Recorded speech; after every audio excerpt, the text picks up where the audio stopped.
دووبارە سڵاو بەڕێزان خات و بەخشان بە لەسەر ئەو مەسلەیە هەڵواستە بکەین تۆ ئەڵێ ئێمە ئاگامان لە بڕیاری ئەنجومەنی وەزیران نییە یانی چی ئەنجومەنێک سەربان ئەنجومەنی وەزیران بێت و ڕاستەخۆ سەر بە ئێوێ بوو ئێوە بووە بەعکسەوە ینی ئەو بیرۆکراتیەتەی کە لە هەنێک دامەزراوی تررا هەیە لەلای ئێوە نەبووە لەبرۆ ئێوە ڕاستەخۆ سەر ئەنجومەنی وەزیرانە ئەوە ئێوە ژنانی وڵات و ڕێکخراوەکانی ژنان و ڕێکخراوەکانی کۆمەڵی مەدەنیتان لە هەموو گۆڕانکارێک ئاگادار بکاتدایەوە ئەمە معنای بوونی بۆ شایەک نییە لە نێوان ئێوە و ئەنجومەنی وەزیرانە بەڵێ مەبەستم چییە لە کۆبوونەوەی ئەنجومەنی وەزیرانە لە گفتوگۆکانی کۆبوونەوەی ئەنجومەنی وەزیرانە حزوری دامەزراوەیەک نییە کە تایبەت بێ بە مەسەلەکانیش وەکو چاودێری شەر بوونتان نییە نەک هیچ یعنی ئەمە ئەبێ چونکە مەسەلەی ژن پەیوەستە بە هەموو دامەزراوەکانی ترەوە یەک باسی مەسائلی زراعەکەی بۆ نمونە ناکرێ حسابی ئەوە نەکەی کە ژن لەم کۆمەڵگایی ئێمە لەو پێگە تایبەتیایە چۆن مەسائلی زراعە کارێکی بۆ نمونە تەبعانەڵێم کارێکی وا بکەین کە لە ئەم بارودۆخەی ژن کە هەیە یارمەتی دەربێ بۆی ئەم بارودۆخە باش بێ وانەمێنێ بۆ نمونە پەروەردە هەتا دوایی بۆ ئەمە ئێمە باسی یاساکەم کرد سێمەوە سەری لە یاساکە ئێمە ئەمە هەوڵەیین چارەسەریک لە پرۆژە یاساکە نوێنەرتانە بێت ئەنجومەنی وەزیران یعنی موسسەی ئێستا ئێمە سەر بە سەرۆکایەتی ئەنجومەنی وەزیرانی کە یاساکە ئەوەی ئەمینداری گشتیە ئەنجا بە سەرفی نەزەر لەوەی کێیە هەر کەسێکە ئەبێ حزوری هەبێ لە ناو ئەنجومەنی وەزیرانە وەکو چۆن هەر وەزارەتێک طموحی من بۆ ئەم موسسەیە و ئێستا هیوادارم بەغەڵەت لێم تێ نەگەن لە بەرەوەی خۆم ئەمینداری گشتیم ئێستا بەڵام من هەتا تا ئەمینداری گشتیەوە ئەنجومەنە نابم ئەوەیە کە لە پێگەی نائبی ڕئیسی وزەرا بێ بۆ مەسەلەکانیشن یعنی ئەگەر بمانێت فعلەن جددی بین ینی لە چارەسەری ئەو مەسەلەیە بۆ چارەسەری ئەوەی کە وەکو وتم مەسەلەی ژن لە هەموو پێگەکان و لە هەموو بوارەکانی تری ژیانی کۆمەلگا هەیە ئەنجومەنی باڵای کاروباری خانمان بە هاوکاری UNDP سەر بە ڕێکخراوی نەتەوە یەکگرتووەکان پرۆژەیەکی ئامادە کردو ئێستا تەواو بۆ پرۆژەکە فترێکی زۆر ئیشی لەسەر کرا بە پێکهێنانی یەکەیەکی تایبەت بە ناوماننا یعنی ناوەکەی تا ئێستاوە هیوادارین لە کۆبوونەوەی تەواوی ئەنجومەنە بکرێت کە منەوەم ئەنجومەنی باڵای کاروباری خانمان باسی ئەو هەشت ئەندامە و ئەمیداری گشتی و بۆ ئەەکەم تا ئێستا ئەوە ئامادەکرا کە لە هەر وەزارەتێکە لە حکوومەتی هەرێمی کوردستان لە هەر دامەزراوەیەکە حتا ئێمە ئەنجومەنی دادوەریشمان داناوە یەکەیەک هەبێ وەکو بە ناوی یەکەی مەسەلا دەرفەتی یەکسان ئەم یەکەیە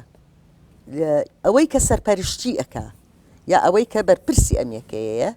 ئەبێ لە پێگە و دەسەڵاتێکا بێت لە وەزارەتەکەی خۆیە کە بتوانێت بەشداری بەرنامەدانان بکە و بتوانێ متابعەی جێبەجێکردنی بەرنامەکە بکە کە تا چەند ئەگونجێ لەگەڵ ئەو ئامانجەی وەدیهێنانی یا کەمکردنەوەی پانتایی جیاکاری بینیشن و پیاوە ئەمە ئێستا لە بەپێی ئەو پرۆژەیە هەر کە بڕیاردرا هەنگاوی یەکەم حەوت وەزارەتمان داناوە کە تیادا بمەزرێ و تەوسیفی ئیشەکانیشی کراوە هی ئەو یەکانە چین یعنی چی بکە و بەرنامەش هەیە و ڕێککەوتنیش هەیە لەگەڵ هەنێ موەسساتی نێودەوڵەتی بۆ تەدریبکردنی ئەو یەکانەی دەرفەتی یەکسان هی وەزارەتەکان کە بۆی چکە لە هەیە لە وڵاتانی ترەوە لە میسر هەیە بۆ نمونە لە وڵاتانی دوورتر هەیە ببوورە زۆر باشە خات و بەخشان تۆ خۆت قەناعەتە بەوە نییە ئەم ئەزمموی ئێوەش بەداخەوە ئەم قسەیەکەم ڕەنگە لەگەڵ کۆتایی هاتنی ئەم کابینەیە کۆتایی پێبێ وەکو زۆر ئەزمموی تر کە لە پێشتر هەبوو وەزارەت هەبوو وەزیری کاروباری ژنان هەبوو ئەنجومەنێکی کە هەبوو کە هەر سەرۆکایەتی ئەنجومەنی وەزیران بوو تایبەت بوو بە پرسەکانی ژنان ئەوە لەگەڵ پێکەنانی کابینەی شەشەم ئەمە ئێوە ئەقرارکرا و دروست کرا قەنەعەتە وانە کە کێشەکانی ژنان بەم جۆرە کارکردنی ئێوە ناچێتە پێشەوە پێویستی بە جۆرێک لە کارکردنی تر هەیە کە کارکردنێ بە ئێوە فشار بخەنە سەر حکومەت کە ناچار بە گوێتان لێ بگرێت زانی چی گیانە ئێمە خۆ بەشێکین لە حکومەت بەڵام حکومەت ئەگەر بە معنای تۆ بەس ئەنجومەنی وەزیران سەیریکەی ئەوە ناڵێم من ئەمەش مۆسەیەکی حکومیە ینی ئێمە ئەوەی کە ئێستا باسم کردم ئێستا ئێمە لە سەروبەندی ئامادەکردنی پرۆژەیەکی یاسای لیجنەی بۆ دانراوە ڕەژنووسی ئەو پرۆژەیە حازرە و لیجنەکە هیوادارین لە ماوەیەکی نزیکە پرۆژەکە تەواوکە بیاتە ئەنجومەنی وەزیران و بنێرێ بۆ پەرلەمان لەگەڵ پەرلەمانیش قسە کراوە کە خۆی یاسای خۆی هەبوو ئەو کات هیچ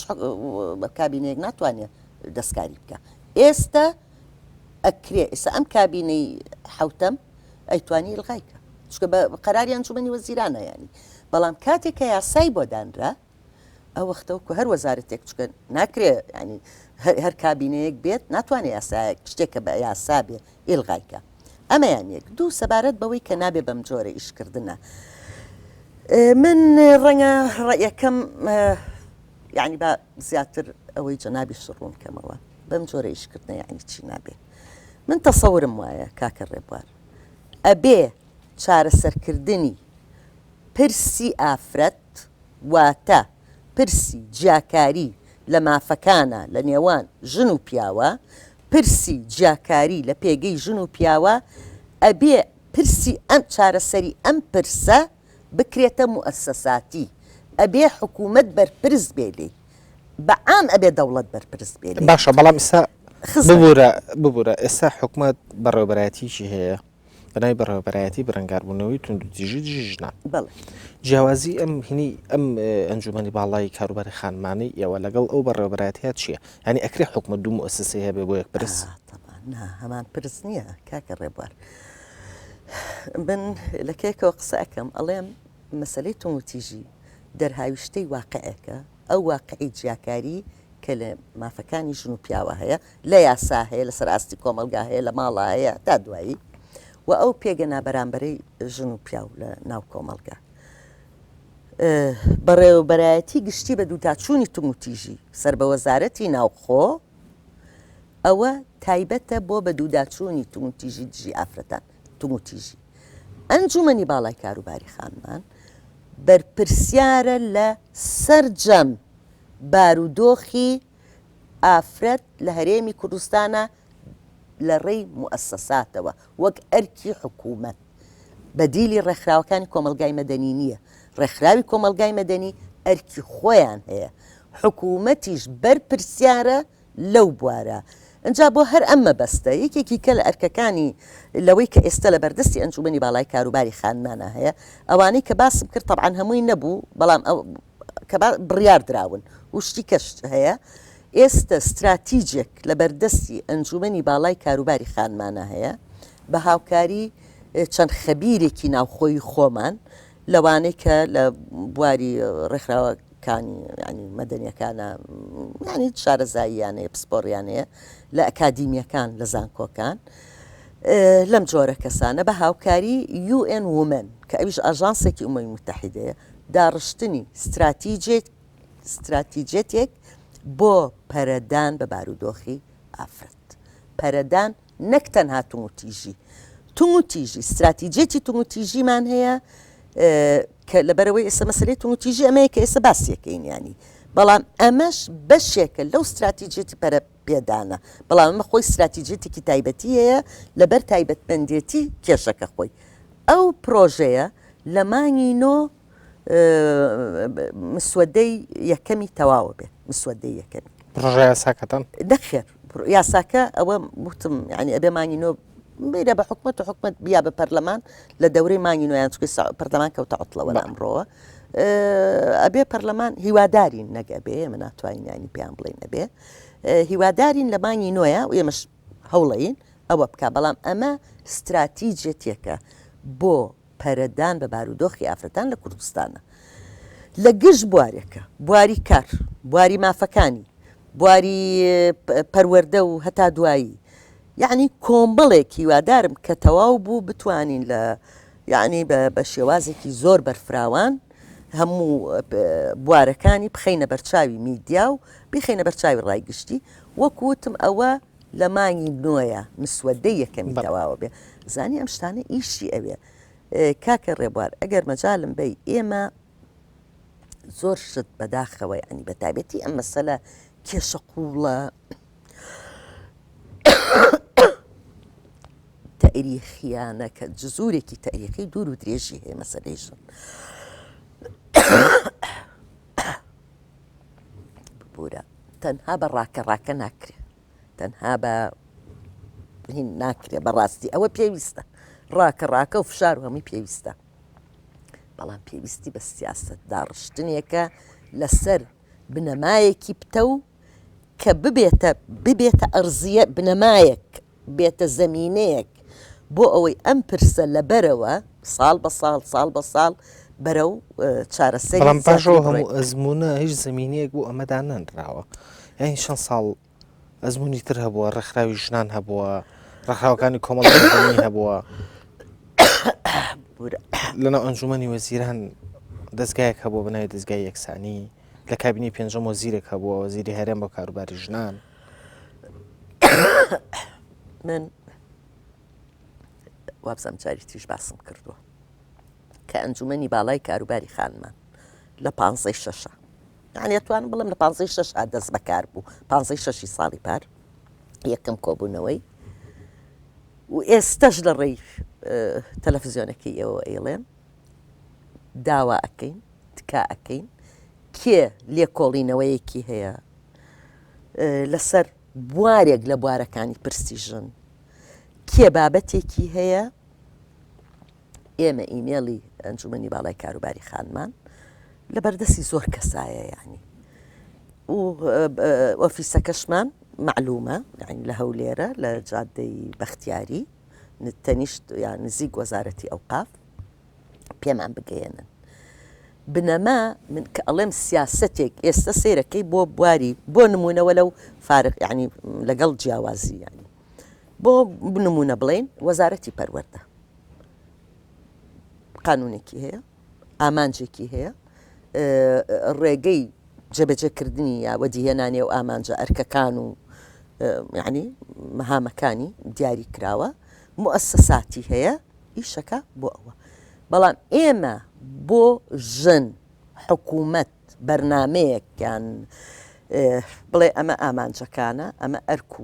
ئەرکەکانە ئەمە شێوازەکانی جێبەجێکردنی ئەو ئەرکانەیە ئێمە ئەوە لە یاساکەدا ڕێژین تا ئێستا جەنابتەڵی ئەمە ئەزمونەکە 20 ساڵە بە حقیقەت بۆ منوتم ئەم مەسەلەیە من وایتی ئەگەم ڕەنگە من ینی شەرنیەوەی کە من وایتی ئەگەم دروست بێ بیر بە دەرزی هەڵکردن چکە مەسەلەیەکە لە مەسەلەیەکە ڕیشەیەکی مێژوویی زۆر دوور و درێژی هەیە چۆتە ناو کللتورەوە یعنی بۆتە مەسلەیەکی بنیەوی وەکۆ ئەڵێ لە کللتوری ئەمە بۆیە چارەسەرکردنی بە وەقتی و بەهین نابێیان باسی تومتیژێک لە هێشتا بەردەوامە ڕاستە هێشتا بەردەوامە و ئەش بێ و یعنی بەڵام ئێستا بەدیدی من فەرقی زۆر کردووە جاران یەک چوار بەڕێوەبەرایەتیمان هەبوو کە بە دووداچوونیە کرد بۆ تومتیژی بەرامبەر بە ئافرەت لە سلەیمانی و هەولێر و دهۆک و گەرمیان تەماشاکەی خەڵکەیە ئەگەر لە شوێنێک تۆزێ دوور بێ نایەت بۆ سلەیمانی بڵێ وەڵام من ئەو تومتیژیان بەرامبەر کراوە ئەمە تەتەوری کرد بوو بە بەڕێوەبەرایەتێکی گشتی بە دووداچوونی تومتیژی ئێستا 14 نووسینگەش هەیە لە شار و شارۆچکەکانە بۆ بە دووداچوونی تومتیژی معنای ئەوەیە هۆشیاریەک لای خەڵک ئێستا زیاترە لە بینی پێش و یعنی چەند ساڵێکی پێشتر خەڵک پێویستی بەو نووسینگانەیە ئەچێ کاتێک کە تومتیژی بەرامبەر بە ژن ئەکرێ ئەچێ لەو نووسینگانە ینی تۆماریەکە پەیوەندی ئێوە وەکو ئەنجومەنی باڵای کاروباری خانمان لەگەڵ ڕێکخراوەکانی ژنانی سەر بە حیزبەکان چۆنە؟ ڕێکخراوی سەر بە حیزبەکان مەبەست ئەو یەکێتیەکانە یعنی ئێمە وەبزەم تەلەڤیزیۆنی ئێوە شات بوو لە بینی پێشوە کۆبوونەوەی فراوانمان کرد لەگەڵ نوێنەری ڕێکخراوەکان لە سلەیمانی لە گرمیان لە هەولێر لە دهۆک و لە هەر کۆبوونەوەیەک دەوروبەری سەد کەمتر زیاتر هاتبوو نوێنەری ڕێکخراوەکان وەرەقەیەکمان ئامادە کردووە بۆ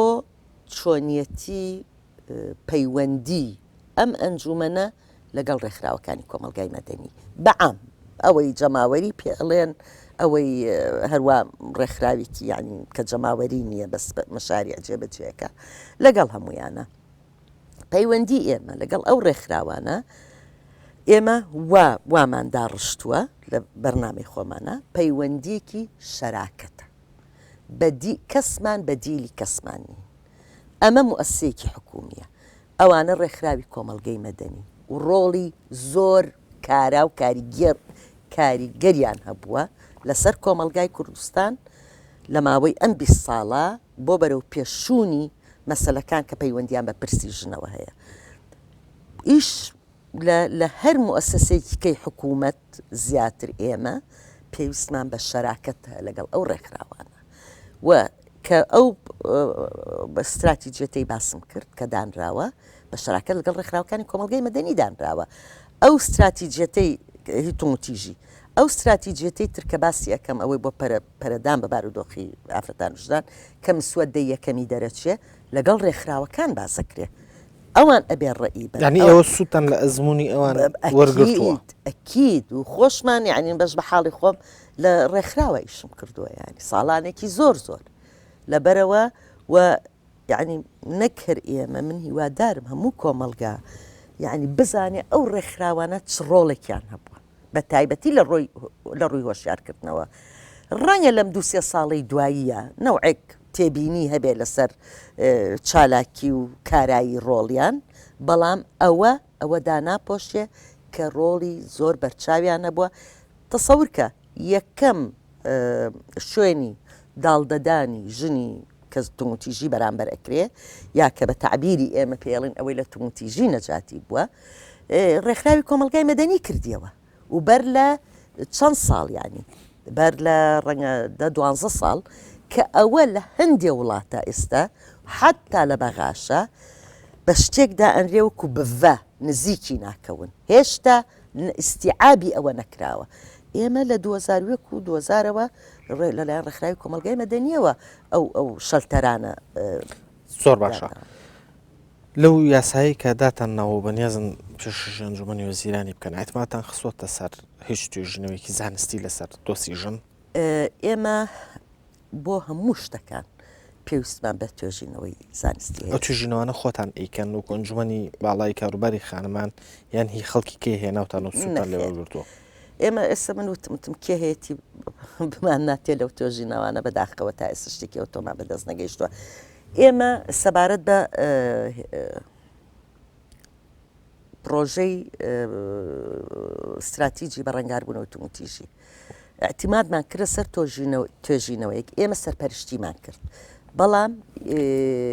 UNFPA هاوکاری کردین لەو توێژینەوەیە ینی ئەو خەڵکی دانا بەڵام ئێمە سەرپەرشتیمانە کرد